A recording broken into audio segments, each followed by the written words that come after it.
Hello, this is Ali Kotami with SCS Engineers.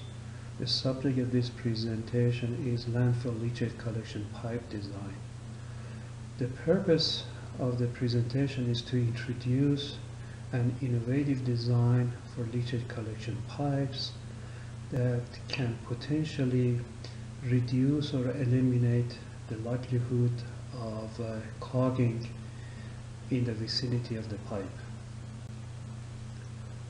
There will be several discussions taking place throughout this presentation. We begin with a discussion on the clogging of leachate collection pipes and whereabout this clogging normally happens. The second discussion would be presenting a traditional design of leachate collection pipes.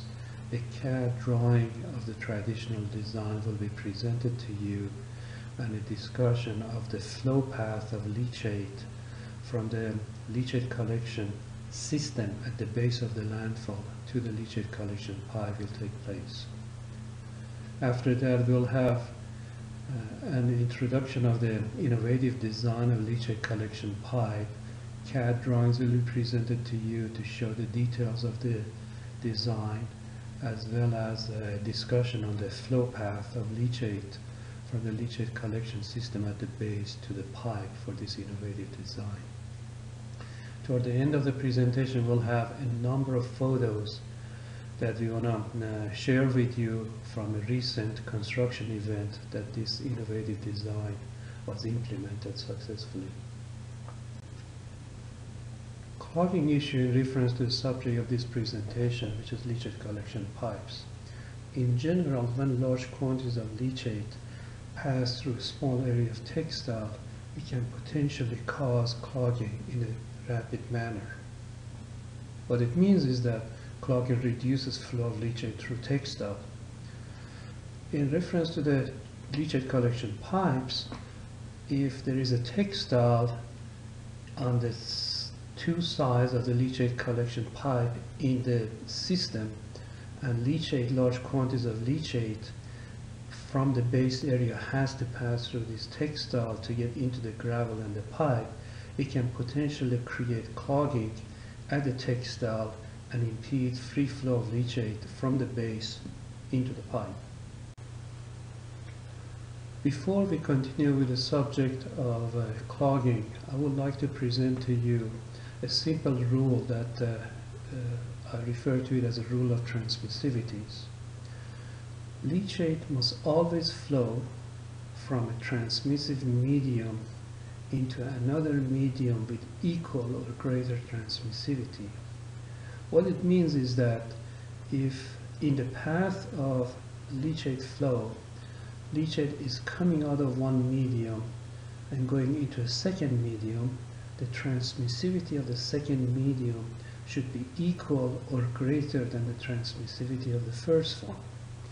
And if that rule is not followed, then the system may experience a bottleneck in the flow direction, and that bottleneck can potentially create clogging in the system.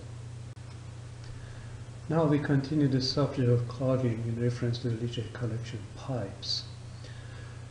This is a presentation of a traditional design of leachate collection pipes. I grabbed this from one of my designs, and I would ask that if you would please ignore the type of the lining system presented here.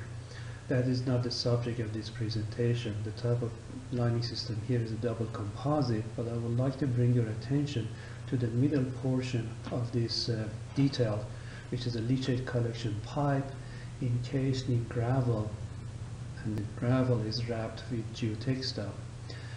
Below the geotextile wrap is the composite, which is a primary leachate collection system in the leachate trench, as well as the base area. I would like you to envision the flow of leachate through the composite getting into the leachate trench, which in this drawing also refers to it as LDS soil, but I will be using leachate trench throughout this presentation. The water in the composite in order to get to the pipe, would have to come out of the geonet through the upper geotextile component of the composite, pass through the geotextile wrap to enter the gravel, and from the gravel to the pipe. If you think back of the rule of transmissivities, the flow of liquid out of the geonet through the upper layer of geotextile doesn't meet the rule of transmissivities. In the next slide, I'm going to go step by step to show you from what medium to what medium the leachate flows, and we get more into the details of it. Here is the flow path of leachate in the traditional design. Leachate moves from waste to the sand layer, which is above the lining system. Normally sand layer has a higher permeability than waste, so it's a check mark. It follows the rule of transmissivities. Then it moves from the sand layer to the upper geotextile of the composite. Again, upper geotextile of the geocomposite has higher transmissivity than sand layer. Again, it meets the rule of transmissivities. Then leachate flows from the upper geotextile to the geonet component of the geocomposite. Again, geonet transmissivity is higher than geotextile. A check mark, it meets the rule of transmissivities. Then when it comes into the leachate trench, leachate must flow from geonet through the upper geotextile of the geocomposite. In this case, upper geotextile of the geocomposite has lower transmissivity than the geonet, so it does not meet the rule of transmissivities. We just continue on the path of leachate. Then it goes from the upper geotextile of geocomposite to geotextile around gravel. These are equal transmissivities, so it's a check mark, it meets the rule of transmissivities. Then it moves from the textile wrap around the gravel into the gravel. Gravel transmissivity is higher than the textile, so it's a check mark, it meets the rule of transmissivity. And finally it moves, leachate flows from gravel to the pipe. Pipe transmissivity is larger than gravel, so it's a check mark, it meets the rule of transmissivity. But in general, the whole flow path does not satisfy the rule of transmissivity because of the item number 4, that is the cross mark not meeting the rule of transmissivities. So there's a potential of clogging at that interface from the geonet to geotextile of the geocomposite, and which could potentially impede free flow of leachate from the leachate collection system into the pipe at some point. Solution. What is the solution to this to the problem with the traditional design? The solution is eliminate geotextile. I'll explain to you what I mean by eliminating geotextile. The innovative design for the leachate collection pipe is presented in its detail. Again, I would ask you to ignore the type of lining system. It's basically still a trench in the middle, and the geocomposite coming from both sides into the trench brings leachate toward the leachate trench. In this case, we still have pipe encased in gravel, and the gravel is covered with textile. But before I get to that textile, I would like to bring your attention a little bit further down in that detail to the primary geomembrane, which is a solid dark line below the pipe. Directly above the geomembrane, there is a dashed line which represents a geotextile cushion, and then above the textile there is a geonet. The textile and the geonet both act as cushion to protect the geomembrane against the gravel that goes above the geonet. As presented here, gravel goes directly on top of geonet. What it means that there will be no geotextile going under the gravel to enclose or encase the gravel entirely into textile. Then it goes the pipe and the gravel above the pipe, and then the textile above the gravel. I would like to bring your attention to the right and left sides of that textile. It gets sewn to the upper geotextile component of the composite on the two sides. You may have already noticed that the composite extending from the base area into the trench doesn't go below the pipe, it terminates somewhere in the trench, and the geotextile above the gravel gets sewn to the geocomposite on two sides.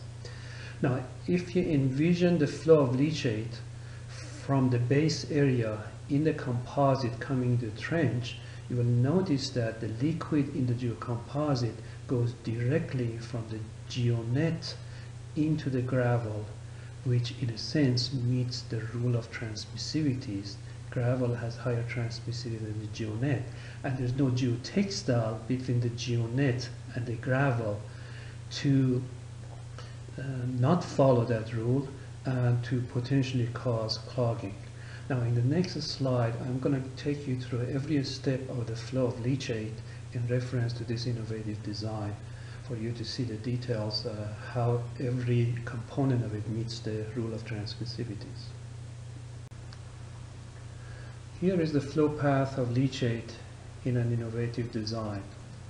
Leachate flows from waste to the sand layer. Again, the transmissivity of the sand layer is normally higher than the waste, so a check mark meets the rule of transmissivities. Then leachate flows from the sand layer to the upper geotextile component of the geocomposite. Geotextile has higher transmissivity than the sand layer. A check mark meets the rule of transmissivities. Then from the upper geotextile, leachate flows to the geonet component of the geocomposite. Geonet has a higher transmissivity than geotextile. Is a check mark, it meets the rule of transmissivities.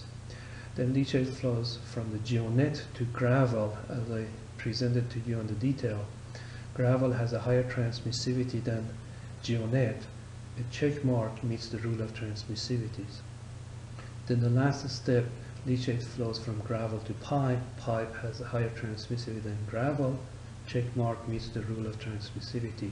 So the whole flow path presented here in the innovative design follows the rule of transmissivities, and the potential for bottleneck in the flow path gets eliminated, and the potential for clogging gets eliminated just because we eliminated the geotextile that could cause the clogging problem. Now we go through the photos of a construction event during which an innovative design was implemented. We start with this photo that showed the geomembrane at the base and through the trench. For a moment, just ignore the background and just pay attention to the front, that the geomembrane is laid out, deployed, and the next step is to install the geocomposite. Geocomposite is installed in this picture to the right and to the left side of the trench. As you see in the picture, the geocomposite doesn't extend through the trench as we discussed during the detail. It gets terminated somewhere in the trench in order to tie into other components that gets installed next. Then it's time to install the geotextile cushion directly above the geomembrane. And it could be a panel-wide geotextile or somewhere narrower than a panel-wide geotextile, depending on the size of the pipe gravel burrito that will be sitting on top of it. After the geotextile is deployed, then geonet gets deployed. As I discussed earlier, both geonet and geotextile act as cushion in order to protect the geomembrane underneath from the gravel that goes directly on top of the geonet. Geonet prevents larger particles of gravel to reach the geomembrane, and geotextile prevents smaller pieces that may exist in the gravel pack to reach the geomembrane. This picture shows the final stage, that the geocomposite on both sides of the trench are tied to the geonet that was shown in the previous slide. They're all tied together with plastic ties. So in a sense, the trench is ready for gravel at this stage. Gravel placement begins. We normally place 3 inches of gravel below the pipe. So in this case, the 3-inch thick layer of gravel is already placed on the geonet. And the next step is to pull the perforated pipe over the 3-inch thick layer of gravel. Here it shows the pipe is sitting on top of gravel, and gravel is directly above the geonet. And on the 2 sides, the geonet is tied to the composite, which is tied to the geonet component of the composite. And if you look closely on the upper part of the slide, the upper geotextile of the composite is peeled back because we want loose geotextile at that point in order to be sewn to the textile that covers the gravel. It shows the pipe sitting on top of the 3-inch thick layer of gravel, and to the left side you see the textile that will be pulled over the final stage of gravel after the gravel placement is complete. Here is the gravel placement above the pipe is in progress. The textile that will be pulled over the gravel is sitting on the left side, and when gravel placement, shaping and forming of gravel is completed, the textile gets pulled over it. Here it shows the gravel is already placed above the pipe, shaped and formed, and the next step is to pull the textile over gravel. Now the textile is pulled over gravel, held in place with sandbags until the installer gets to sew the textile to the upper geotextile component of the geocomposite on each side. Here they are sewing the textile to the upper geotextile component of the geocomposite on one side of the gravel pack, and then they'll move on to the other side to finish the work on the other side.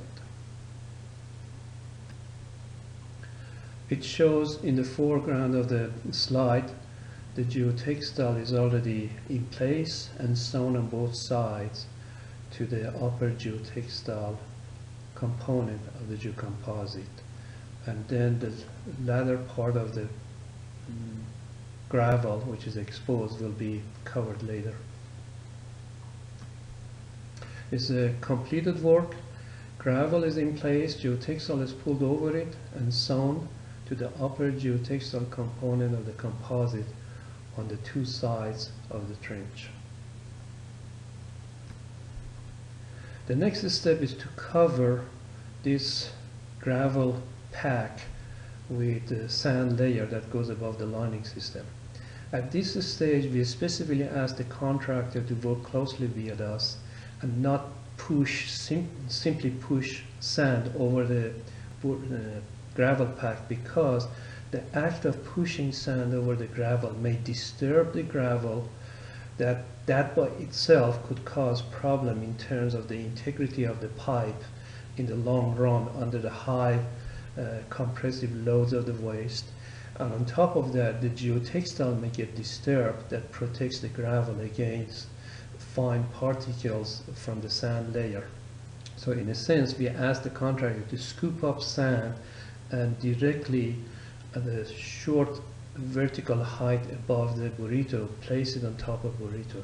After the sand is placed over the burrito in a very careful manner and protection is in place, then they come in and push sand against that and grade that area to whatever needs to be graded to.